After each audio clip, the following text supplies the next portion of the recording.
안녕하세요. 우리 머리 위 이 끝없이 펼쳐진 공기의 바다, 바로 대기잖아요. 오늘은 이 대기가 사실은 어떻게 층층이 쌓여 있는지 그 수직 구조의 비밀을 한번 파헤쳐 보려고 합니다. 자, 준비되셨나요? 바로 시작해 볼게요. 자, 되게 간단하면서도 좀 심오한 질문 하나로 시작해 볼까요? 하늘은 왜 무너지지 않을까요? 생각해 보면 우리 머리 위에는 정말 어마어마한 양의 공기가 있잖아요. 수 킬로미터나 쌓여 있는데 왜 우리는 그 무게에 짓눌리지 않는 걸까요? 그 비밀이 바로 여기에 있습니다. 이 힘의 균형이요. 공기도 사실 무게가 있잖아요. 그래서 중력이 계속 아래로 잡아당기고 있죠. 그런데 동시에 그 아래쪽에 있는 공기가 위쪽을 어마어마한 힘으로 밀어 올리고 있어요. 이게 바로 기압이죠. 이 아래로 당기는 힘이랑 위로 미는 힘이 정말 기가 막히게 균형을 딱 맞추고 있는 거예요. 그래서 하늘이 무너지지 않는 거죠. 자, 이렇게 완벽한 균형 상태. 이걸 과학자들은 뭐라고 부를까요? 바로 첫 번째 주제, 대기의 균형 잡기에서 자세히 알아보겠습니다. 과학자들은 이 상태를 정역학 평형이라고 불러요. 좀 어려운 말 같지만 간단해요. 아래로 당기는 중력, 그리고 위로 밀어 올리는 힘. 이걸 좀 더 전문적으로 기압 경도력이라고 하는데요. 이 두 힘이 정확히 서로를 상쇄시키는 상태인 거죠. 기압 경도력이 뭐냐면 그냥 기압이 높은 아래쪽에서 기압이 낮은 위쪽으로 공기를 밀어내는 힘이다. 이렇게 생각하시면 돼요. 바로 이 원리 하나가 우리 대기의 전체 구조를 지배하고 있는 겁니다. 정말 대단하죠? 자, 그럼 이 균형의 원리를 우리가 이제 알았잖아요. 그럼 이걸 어디에 써먹을 수 있을까요? 당연히 다음 질문이 나와야겠죠. 바로 이 원리를 이용해서 우리가 대기를 측정하는 방법을 알아볼 겁니다. 여기에 정말 강력한 도구가 하나 등장합니다. 이름은 층후 방정식인데요. 이름부터 막 방정식 이러니까 머리 아프시죠? 근데 이거 전혀 복잡한 수식이 아니고요. 그냥 기상학자들이 쓰는 일종의 대기 전용 자다 이렇게 생각하시면 훨씬 쉬워요. 이 자가 뭘 알려주냐면요. 특정 대기층의 두께가 그 층의 평균 온도랑 아주 직접적인 관련이 있다는 사실을 알려주는 거죠. 그래서 이 방정식이 말하는 핵심 결론은 정말 간단해요. 이거 하나만 기억하시면 됩니다. 따뜻한 공기 기둥은 키가 크고 차가운 공기 기둥은 키가 작다. 이겁니다. 따뜻한 공기는 팽창하니까 더 많은 공간을 차지하겠죠. 반대로 차가운 공기는 수축하니까 더 좁은 공간을 차지하고요. 그러니까 따뜻한 공기층이 더 두껍다. 바로 이 말이에요. 그럼 과학자들은 이걸 실제로 어떻게 쓸까요? 자, 한번 보세요. 예를 들어서 900 헥토파스칼 지점이랑 그보다 좀 더 높은 850 헥토파스칼 지점, 이렇게 두 군데의 기압이랑 온도를 딱 재는 거예요. 그리고 이 두 개의 값을 아까 말했던 그 대기용자, 층호 방정식에다가 쏙 넣어보는 거죠. 그렇게 계산을 딱 해보면 결과가 얼마가 나오냐면 460m가 나옵니다. 와, 이거 진짜 놀랍지 않아요? 그냥 온도랑 기압 이 두 개만 알았을 뿐인데 그 사이 대기층의 두께가 460m라는 걸 정확하게 알아낸 거예요. 결국 우리는 온도를 가지고 대기의 높이를 잴 수 있게 된 거죠. 자, 그럼 이 기가 막힌 대기용 자가 도대체 어디서 가장 유용하게 쓰일까요? 여러분도 아마 짐작하셨을 텐데 바로 일기예보입니다. 이 대기층의 두께를 재는 기술이 어떻게 보이지 않는 하늘의 지도를 그리고 또 내일의 날씨를 예측하게 만드는지 지금부터 한번 따라가 보시죠.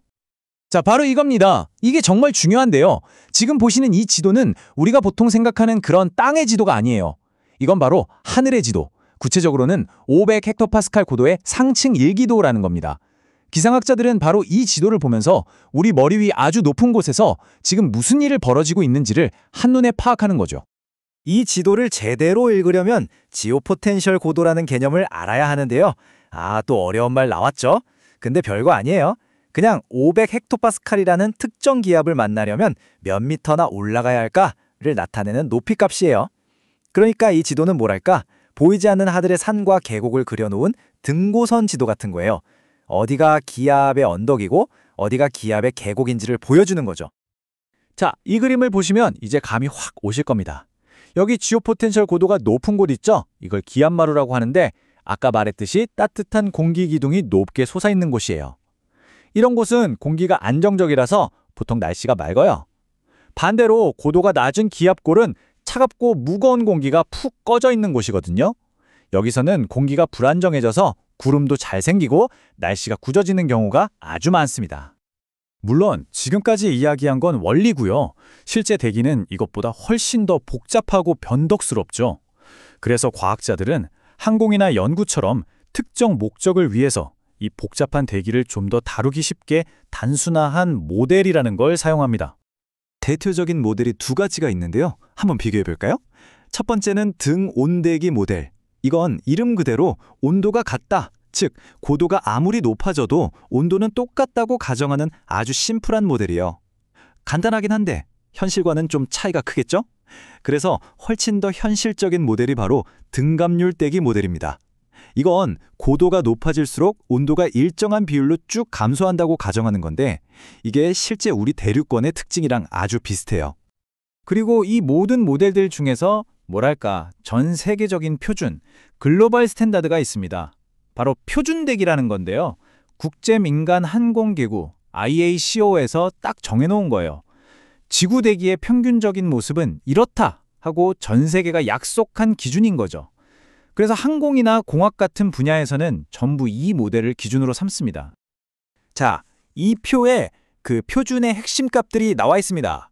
해수면 기압은 1013.25 헥토파스칼, 해수면 온도는 섭씨 15도, 그리고 고도가 1km 올라갈 때마다 기온은 6.5도씩 떨어진다. 이게 11km까지 적용되는 거예요.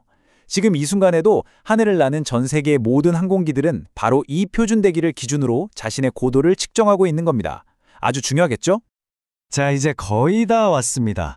마지막으로 정말 특별한 현상이 벌어지는 곳, 저 멀리 대기의 가장자리로 한번 가보겠습니다. 지구 대기는요, 약 90km 고도를 기준으로 성격이 완전히 다른 두 개의 구역으로 나뉩니다. 그 아래쪽 우리가 사는 균질권에서는 공기가 아주 활발하게 움직이면서 질소, 산소 같은 것들이 골고루 잘 섞여 있어요. 마치 칵테일처럼요. 그런데 90km 위 비균질권으로 올라가면 공기가 너무 희박해져서 더 이상 섞이질 못해요. 그래서 각자 자기 무게에 따라서 분리가 되기 시작합니다. 이렇게 활발한 섞임이 딱 멈추는 그 경계선을 난류권 계면이라고 부르는 거고요. 이 그래프를 보시면 그 분리 과정이 한눈에 들어옵니다. 고도가 아주 높아지면 마치 물이랑 기름이 섞이지 않고 층이 나뉘는 것처럼요. 무거운 산소나 질소 분자는 아래쪽으로 가라앉고 가벼운 헬륨이나 수소 같은 애들은 위쪽으로 둥둥 뜨게 되는 거예요. 이걸 확산 분리라고 하는데 대기 상층에서 일어나는 정말 신기한 현상이죠. 자, 오늘 우리는 공기가 어떻게 층층이 쌓여 있는지 그 수직적인 세계를 쭉 한번 여행해 봤습니다. 하지만 대기가 위아래로만 움직이는 건 아니잖아요. 옆으로도 움직이죠. 그렇다면 이 대기의 수평적인 움직임, 우리가 바람이라고 부르는 이것은 내일의 날씨 그리고 다가올 폭풍에 대해서 우리에게 어떤 힌트를 주고 있을까요? 그 이야기는 다음 시간에 이어서 풀어보도록 하겠습니다.